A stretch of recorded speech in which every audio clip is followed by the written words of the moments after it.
This is the Moyu RS3M 2020, and this is the Moyu RS3M Super. Which one is better? I'm limit cubing. Let's find out.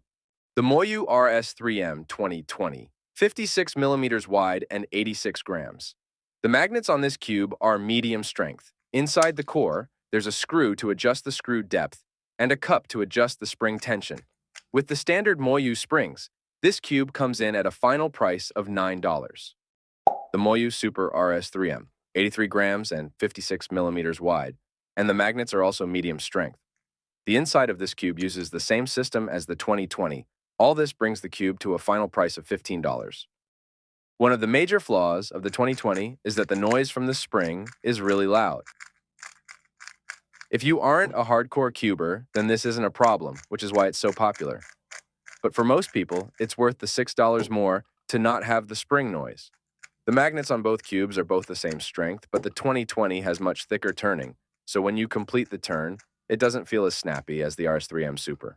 The actual design of the pieces is pretty similar. The stems on both cubes are identical, other than the color, and the biggest visible difference is the texture pattern that is put on the surface.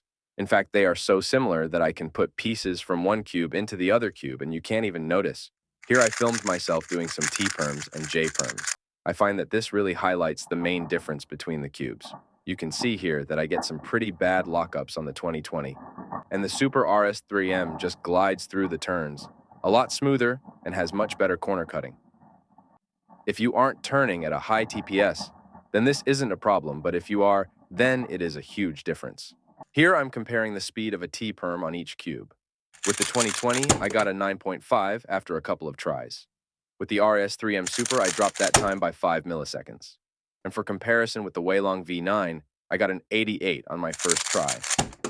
Now, I'm going to do an A05 on both cubes.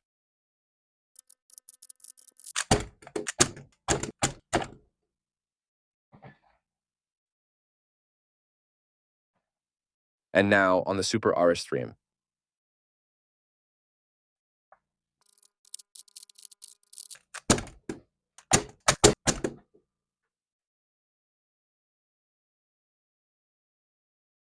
The RS3M 2020 is still definitely relevant in 2024. It is a phenomenal cube for the price point, and I would highly recommend buying it if you are looking for a budget cube. However, in the end, I still think the Super RS3M comes out on top. The amount of improvement you get for only $6 more is amazing. While it is still considered a budget cube, its performance rivals that of a flagship cube. Thanks for watching.